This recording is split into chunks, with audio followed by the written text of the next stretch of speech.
numa das histórias de Zhuangzi, presenciamos o processo de harmonização interior praticado pelos mestres taoístas. A história relata que um mestre entalhador de madeira é capaz de construir belíssimas armações de madeira onde são pendurados os sinos.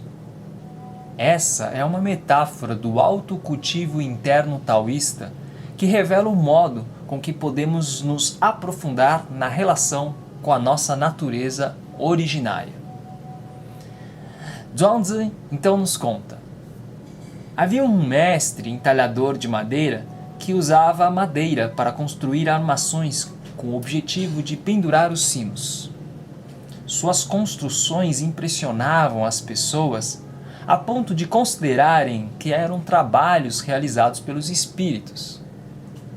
Então, o príncipe Lu perguntou ao mestre: qual é o segredo da sua arte? Respondeu o mestre: sou apenas um entalhador. Como teria algum segredo? Apesar disso, só tenho uma coisa a dizer. Antes de fazer a armação dos sinos, não desperdiço meu sopro vital. Faço o jejum da mente durante 3 dias. Após 3 dias de purificação, nem penso mais na obtenção de recompensas e honrarias. E durante mais 5 dias de jejum, esqueço dos elogios, das críticas e de todas as artimanhas. Passando por mais 7 dias de jejum, esqueço do meu próprio corpo. Nesse momento, não penso em fazer nada na corte imperial e me concentro somente na arte. Deixo todas as preocupações alheias e depois, quando estou nas montanhas da floresta, observo a natureza essencial da madeira.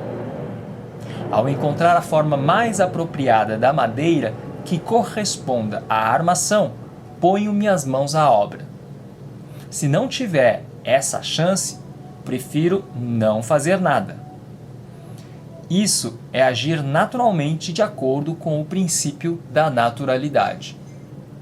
Eis a razão pela qual dizem que minha arte é a obra dos espíritos. De modo geral, as pessoas aprendem diversas técnicas, porém somente o domínio técnico é insuficiente. Ainda é necessário um trabalho, um autocultivo no sentido de um conhecimento aprofundado da natureza de cada coisa. Para os taoístas, esse aprofundamento não é visto como aprendizado de saberes acumulados, mas um mergulho na nossa natureza originária. Por isso, o mestre entalhador, antes de conhecer a natureza das coisas externas, pratica a meditação na sua própria natureza interna. É nesse sentido que, mais do que acumulação, esse processo é purificação, jejum, redução dos apegos e obstáculos mentais que impedem a imersão de si consigo mesmo. Como diz Lao Tzu no capítulo 48 do Tao Te Ching, agir no estudo é crescer a cada dia. Agir no Tao é decrescer a cada dia. Decrescer e decrescer até alcançar a não ação. Através da não ação, tudo se realiza. Conquista-se o mundo sem transtorno. Com transtorno, não se conquista o mundo. Nesse capítulo 48 do Tao Te Ching, Lao Tzu nos auxilia a compreender o segredo da arte taoísta. Como comenta o mestre taoísta Wang Bangshong, quem age no estudo se esforça na aprendizagem acumulativa, no sentido do aprimoramento humanista confuciano, que por sua vez pode gerar um apego ao conhecimento. Por valorizarem os estudos, os confucianos poderiam ocasionalmente se apegar à erudição livresca. Mas, por outro lado, quem age no Tao diminui o apego mental ao estudo, apego que em excesso provoca uma espécie de bloqueio em relação ao fluxo da naturalidade. É por isso que He Sang-gon diz Sun Qing Yu, ou seja, em português, moderemos os sentimentos e os desejos.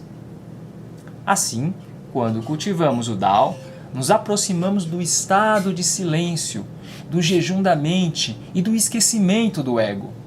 Simplesmente deixamos que a mente repouse num estado de silêncio límpido e vazio, retornando à contemplação. É assim que, através desse cultivo individual, tal como praticado pelo entalhador de madeira, manifestamos a eficácia do Wu-Wei, que consiste na plena atenção no estado de vazio. Ora, sabemos que é pelo vazio que a existência se realiza. Nesse sentido, Wang Bi, o filósofo da escola do mistério, observa que na medida em que cultivamos e agimos no Dao, retornamos ao estado do vazio. Como mesmo diz Lao Tzu, se agirmos pelo Wu-Wei, evitaremos as perturbações e os transtornos. E por isso, sem transtornos, Wu-Shi, em chinês, o mundo estará em paz e se sustentará por si mesmo, porque se o sábio governante pratica o Wu-Wei, o povo por si mesmo se equilibra naturalmente. Na perspectiva da filosofia do Wu-Wei, se desejamos agir forçosamente, causaremos perturbações, uma vez que as ações forçosas se originam do conhecimento mental. Em chinês, falamos Xin Zhi. Assim, quanto mais houver esse acúmulo excessivo, crescer, entre aspas, das ações forçosas, mais haverá prejuízo à dinâmica vital da naturalidade. Ao contrário, se pudermos, de acordo com Suzhou, reduzir os excessos mentais e praticar esse jejum de esvaziar as preocupações supérfluas até condensar o nosso saber em um único conhecimento essencial, retornaremos à nossa natureza originária e, agindo sem apego, sem imposição, permaneceremos no estado de serenidade. E, consequentemente, todos os seres também permanecerão no estado natural. Como não disputaremos com os outros, alcançaremos um estado de pureza, onde nossa compreensão se tornará mais ampla e luminosa. No mesmo teor filosófico, diz o pensador taoísta budista Hong Yi-Min, do século XVI d.C., no seu livro Raízes da Sabedoria. Ao nadar na água, o peixe esquece que está na água. Ao voar no vento, o pássaro esquece que está no ar. Se compreendermos esse princípio, poderemos transcender as coisas externas e desfrutar do prazer da naturalidade, que em chinês se diz Tianran.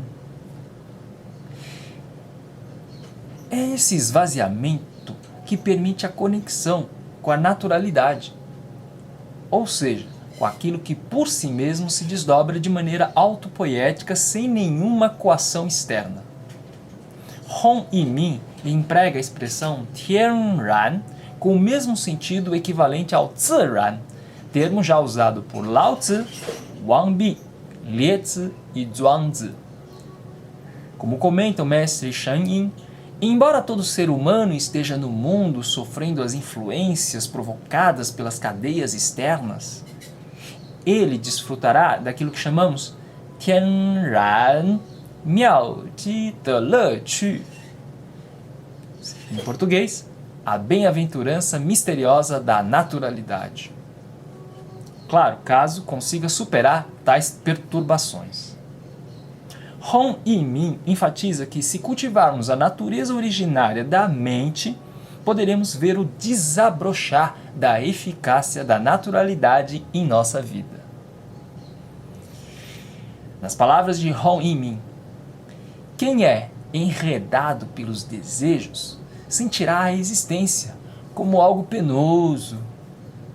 Quem é livre ao conhecer sua natureza verdadeira, que em chinês falamos Xinzhen, desfrutará do prazer da existência.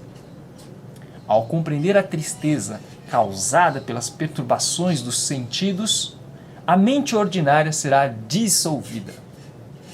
Após a compreensão da beatitude, da natureza verdadeira, o mundo sagrado surgirá naturalmente.